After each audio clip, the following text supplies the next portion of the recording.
আসসালামু আলাইকুম বন্ধুরা, কেমন আছেন? আশা করি সকলে ভালো আছেন। আজকে আপনাদের মাঝে নতুন আরেকটি টপিকস নিয়ে এসেছি। আজকের টপিকসটি হলো সাইকোসেক্সুয়াল ডিসঅর্ডার। সাইকোসেক্সুয়াল ডিসঅর্ডার এটি কি, এটি কেন হয়, এটি কাদের মধ্যে দেখা যায়, এটি হলে কি কি সমস্যা হতে পারে, সেই বিষয়ে আজকে আপনাদের মাঝে কিছু কথা তুলে ধরবো। সাইকোসেক্সুয়াল ডিসঅর্ডার কি সেটাকে আমরা জানার চেষ্টা করি।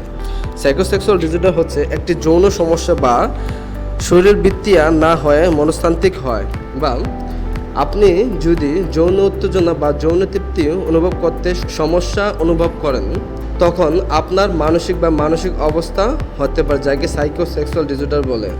সাইকোসেক্সুয়াল ডিসঅর্ডারের কিছু কারণ আছে, যেমন এটা কী কী কারণ হতে পারে: বিষণ্ণতার কারণে হতে পারে, দুশ্চিন্তার কারণে হতে পারে, আঘাতমূলক যৌন অভিজ্ঞতা যেমন অপব্যবহার বা ধর্ষণ, বা অপরাধবোধমূলক মানসিক চাপ, বা নেতিবাচক শরীরের চিত্র। নেতিবাচক শরীরের চিত্র হচ্ছে একজন পুরুষ একটি মেয়েদের মতন আচরণ, তার চিন্তাভাবনা, তার ভঙ্গিমা, তার চলাচল এরকম হবে। জাস্ট এতটুকু আপনি বুঝে রাখুন। সাইকোসেক্সুয়াল ডিসঅর্ডারকে তিনটি ভাগে ভাগ করা হয়েছে। একটি হচ্ছে যৌন কর্মহীনতা। এই ধরনের লোকদের আপনার যৌন চাহিদা একবারই কম থাকবে। 2 নম্বর হচ্ছে প্যারাফিসিয়াস। প্যারাফিসিয়াস মানে হচ্ছে তীব্র যৌন উত্তেজনা। এই ধরনের রোগীদের মধ্যে যৌন উত্তেজনা সবসময় থাকবে, কম বেশি হোক, যেটা একটা অস্বাভাবিক কার্যকলাপ তৈরি করবে সে। 3 নম্বর হচ্ছে লিঙ্গ পরিচয় সংক্রান্ত ব্যাধি। এই ধরনের লোকগুলো আপনার পুরুষ লোক, কিন্তু তাদের ব্যবহার মেয়েদের মতন, তাদের কথাবার্তা মেয়েদের মতন, তাদের চিন্তাভাবনা মেয়েদের মতন, তাদের চালচলন মেয়েদের মতন, এই ধরনের বিষয়। জাস্ট এতটুকু বুঝে রাখুন। পুরুষদের মধ্যে সাইকোসেক্সুয়াল ডিসঅর্ডারে কী কী লক্ষণ দেখা দিতে পারে? প্রথমত হচ্ছে ইটেরিক ডাইসফাংশন বা লিঙ্গ উত্থান। 2 নম্বর হচ্ছে খুব তাড়াতাড়ি বীর্যপাত হওয়া। 3 নম্বর হচ্ছে একবারে বীর্যপাত হয় না। 4 নম্বর হচ্ছে যথাযথভাবে উদ্দীপিত হলে উত্তেজিত হতে অক্ষম। 5 নম্বর হচ্ছে যৌন ইচ্ছাকে বাধা দেয়। 5 নম্বর হচ্ছে অর্গাজম করতে অক্ষমতা, মানে আপনি পরিপূর্ণ তৃপ্তি পাচ্ছেন না। আপনার ভিতরে সেক্স পাওয়ারটা আসছে, ঠিক আছে, কিন্তু আপনি পরিপূর্ণ তৃপ্তি পাচ্ছেন, মানে আপনার অর্গাজম না হলে আপনি তৃপ্তি পাবেন না, সেটাই। মহিলাদের মধ্যে ঠিক একই কিছু লক্ষণ দেখা দেয় সাইকোসেক্সুয়াল ডিসঅর্ডার হলে, যেমন যথাযথভাবে উদ্দীপিত হলে উত্তেজিত হতে অক্ষম। তারপর যৌন ইচ্ছাকে বাধা দেয়। 3 নম্বর হচ্ছে ভেজিনিসমাস, হচ্ছে যৌন চারপাশে পেশিগুলো একটি অচেতন খিঁচুনি, যা শক্ত হয়ে যাওয়া বা যৌন মিলনে হস্তক্ষেপ করে। পরেরটি হচ্ছে সহবাসের সময় ব্যথা অনুভব করা বা যৌন শুষ্কতা। এটি হলে আপনি কিভাবে বুঝবেন?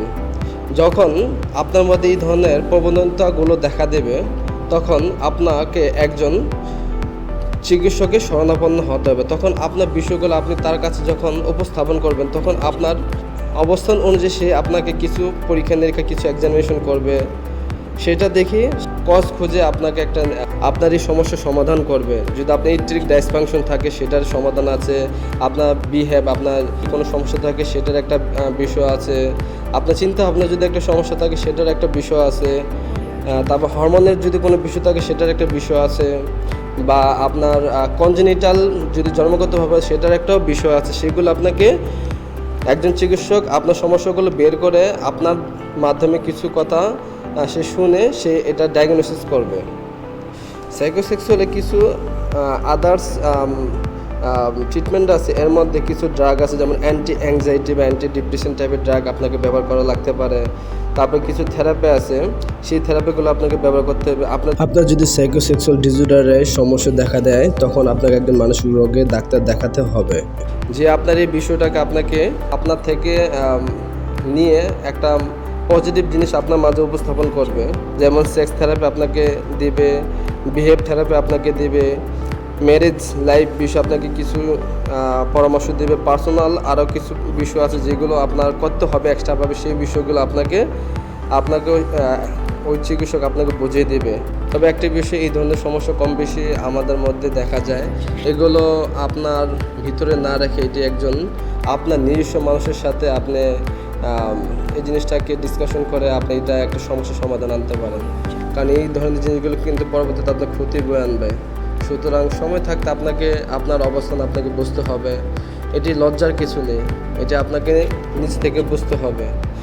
কোন একটা যখন ভিতরে আমাদের রোগ হয়, আপনি যদি এই বিষয়টা নিয়ে আপনি ভাবেন, লজ্জা পান, এটা আপনি কীভাবে ডিসকাশন করবেন, ঠিক আছে, এটা আপনি একজনের কাছে বলে সে কি ভাববে, এগুলো আপনাকে ভাবতে হবে না। আপনি এরকম লোকের কাছে এই বিষয়গুলো বলবেন যে আপনার খুবই বিশ্বস্ত, যে আপনাকে বুঝে। সুতরাং এগুলো লোকচুরের কিছু নেই। আপনার এগুলো যদি সমস্যা হয়, এটা সমাধানও আছে। আপনাকে সেটা ভেবে আপনাকে কাজ করতে হবে।